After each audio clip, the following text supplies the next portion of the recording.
Good morning, everybody.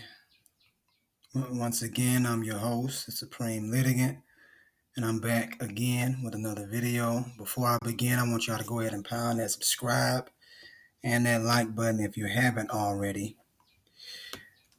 And I'll give y'all some time to do that.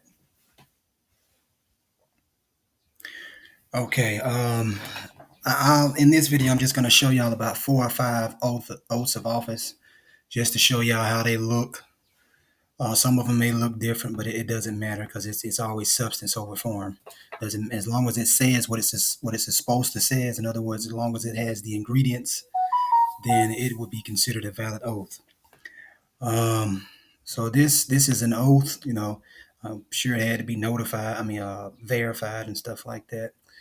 Let me see. This is a district judge signature right here. This is his person, this district judge's person right here. But this is the oath for a municipal judge. And I just want y'all to see it. Don't say I Judge Carlos F. Finley. It says I Carlos F. Finley, because Judge Carlos F. Finley or Judge Carlos Finley, however you want to put it, is a title. That is a public title. That is his public capacity. That is how the general public sees him. Okay, and it's a fiction. It's an office of the state. Just to let y'all know, it's an extension of the so-called state anyway. But notice you just see Carlos L. Finley. That's his private capacity. So again, when you ask these people for their name and they say, because you're trying to get their name on the record because you want to know who's going to accept liability for these charges these so-called criminal charges that they have procreated against your person. You want to know who is going to accept liability for that. When I say liability, that means their bond. Who's going to be responsible if these charges are against my person are dismissed, or if, and I get damaged, I sustain injuries to my person. I need to know who is going to accept liability. And when you ask them their name, they say, I'm Judge. If he says, I'm Judge Carlos F., my name is Judge Carlos F., that's not your name. That is your title, Your Honor. So can you please, for the record, give me your private capacity, your private name? What does your wife call you? What does your son call you? What does your mother call you? What do people who don't see you in this courtroom call you outside of this courtroom? Because Judge Carlos F. Finley is it's a title, it's a mask, it's your public so-called public identity, stuff like that. But this stuff, it's really easy, y'all. Just to let y'all know, all of this stuff is easy. So that's one oath of office. Let's go to another one. We'll go to number 2. Here's another one. See this? Municipal Judge of the City of Mobile, oath of office.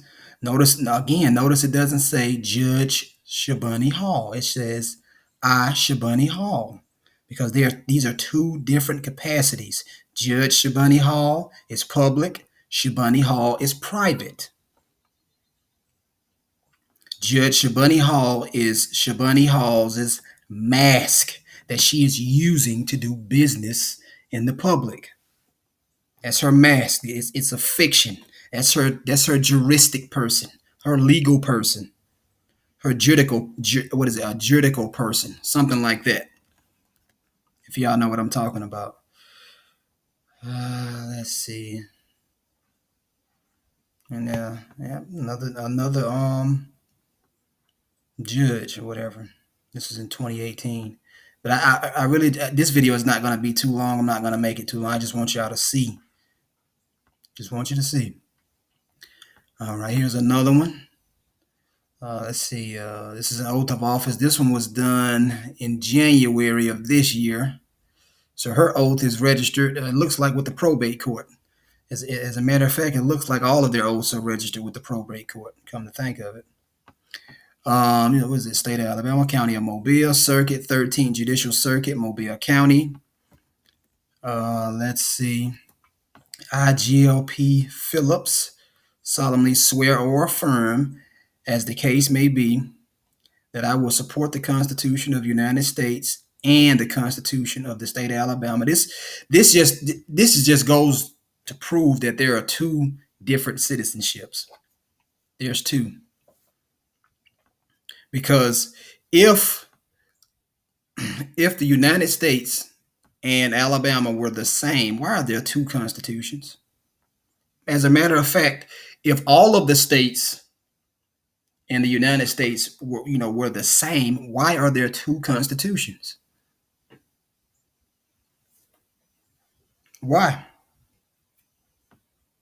Anyway, and the Constitution of the state of Alabama, so long as I continue a citizen thereof, and that I will faithfully and honestly discharge the duties of the office upon which I am about to enter to the best of my ability, so help me God. So on and so forth. See this?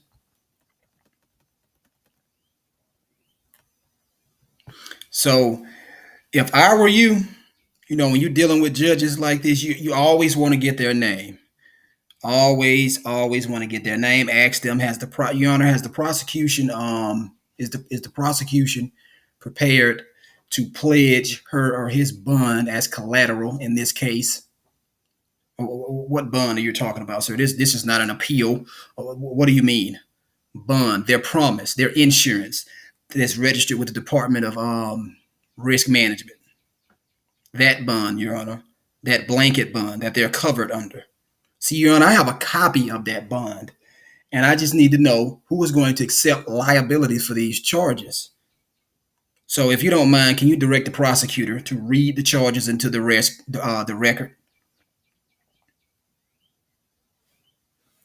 Some of this stuff they just not going to do. Can you please direct the prosecutor, Your Honor, to read those charges into the record? And I need the prosecutor's name. Because if I get damaged in any type of way as a result of this frivolous action being procreated against my person, I'm going to file a claim against their blanket bond that's registered with the state. Let's go to number 4. Here's another one. Let's see, when was this one? This one was done also this year. Hers is with the probate court. She just wrote hers in all caps. Look at that. But you see, she signed it right here, though. See that? Let's see. That's for District Judge, Mobile County, Place 1. Again, you don't see what it doesn't say Judge Jennifer Lynn Wright. It doesn't say that. It just says Jennifer Lynn Wright, Jennifer L. Wright. These are two different capacities. These are two different entities, so to speak.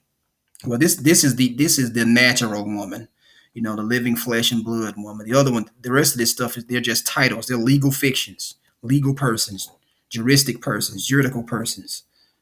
Let me show y'all what I'm talking about when I say a juridical person. I think that was it. Let me see if I can find something on here. That's not it. Let me show y'all what I'm talking about when I say juridical person.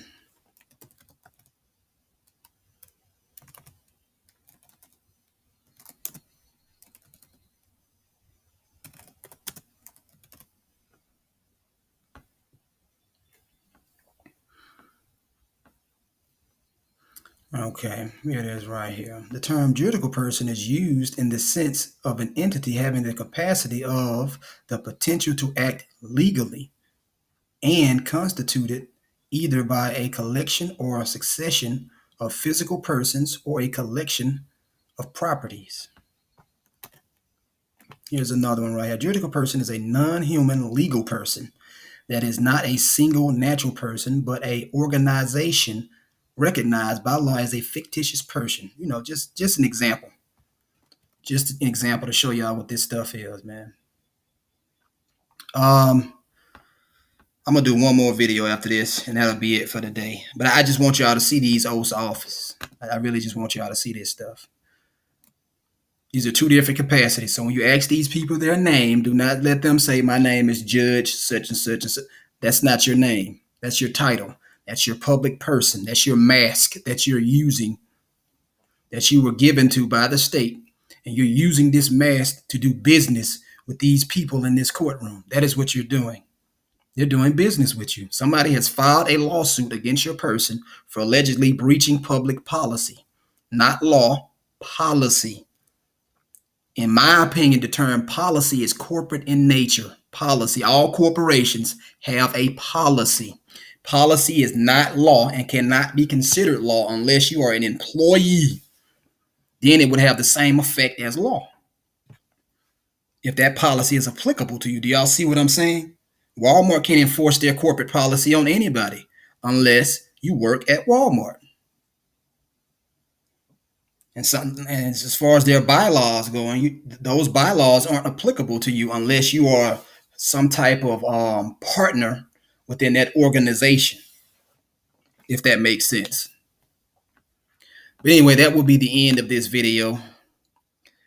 Hopefully, it just kind of helps y'all understand a little bit more about the oaths of office and the two different types of capacities. As a matter of fact, I did a video called Public Capacity versus Private Capacity. Y'all need to go and watch that video.